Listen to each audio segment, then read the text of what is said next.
Let's talk about Zaya. She came out as transgender, I think a little over a year ago. I mean, and I think that just was eye-opening for many people to see how the two of you would handle it and how the difference that she's made in your life. You said she has been your greatest teacher. How so? She was my greatest teacher before I knew, before she came home and said that she was transgender. Mm-hmm. And it was just the way that I was raised. I was raised like, man up. And once I got around Zaya, I couldn't. Something inside of me, I couldn't even like punish her, right? And so she started teaching me that it's not one way, Dad. Like, I'm not Zaya, Dad. Yes. You actually have to parent me. You actually have to get to know and learn. Was that hard for you, Dwayne? Was it hard to make the adjustment?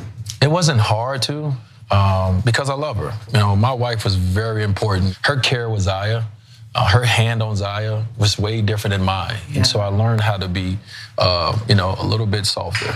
I learned how to not come in with so much aggression and over talking. I learned how to sit back and actually listen. Retired NBA star Dwyane Wade there does a lot of those kinds of interviews, talking publicly about his transgender daughter, Zaya, and the struggle she's going through, and actually presenting and him learning about how to parent her better. A lot of those things are happening, but one of those parenting moves that he's making is earlier this year, he did file a petition to legally change her name and assign gender on her birth certificate. He mentioned his wife. He's talking about Gabrielle Union, his ex-wife, the mother of his child, is objecting to it. Here's a couple of those things in her documents, legal documents, objecting to this. Her name is Sivan Funches.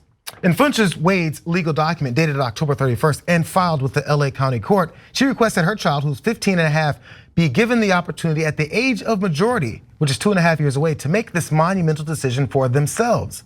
Funches-Wade claimed in court documents that Dwyane Wade did not consult her about the decision to legally change their daughter's name to Zaya.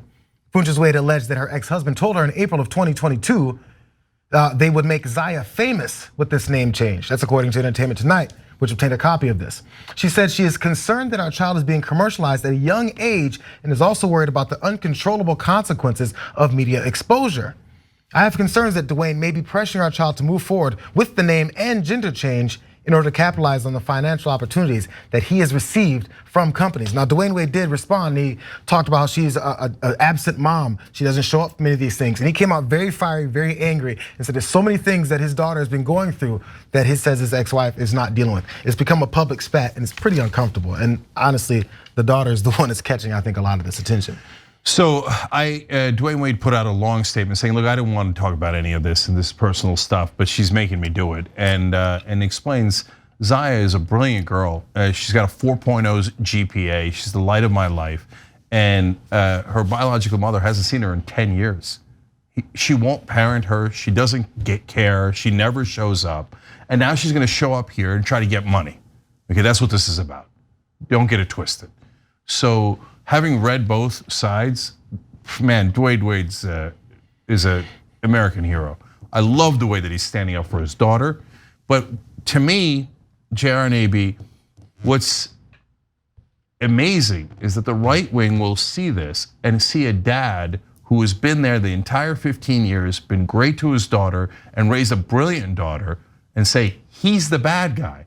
And the mom that never even showed up and now is saying hateful things about her own daughter, that she's the hero. Isn't that amazing that we live in the same world? But you know what? I also think that what Black families will see is a Black man being unapologetically loving to his child, regardless of what that looks like. Because as Black parents, a lot of us have been put in a box on how we're supposed to raise our children. And he said, absolutely not. I'm gonna love my child in the way that they deserve and the way that they need. And I think that is the bigger picture that we need to be paying attention to. You have been an absent mother for 10 years. He has been present and seen the ups and the downs of these opportunities, the ups and the downs of how Zaya has lived her life. And so I believe that he has all the say in the world and that mom is out of pocket. Yeah, so we live in alternate universes, but I'm in Dwyane Wade's universe. And I love that he's been there for his daughter the entire time and raised a brilliant daughter who's doing great in school, great in everything else. So I'm not interested in the person who wasn't there telling us what the daughter should do. Thanks for watching The Young Turks, really appreciate it. Another way to show support is through YouTube memberships. You'll get to interact with us more. There's live chat emojis, badges. You got emojis of me, Anna, John, JR. So those are super fun. But you also get playback of our exclusive member-only shows and specials right after they air. So all of that, all you gotta do is click that join button right underneath the video. Thank you.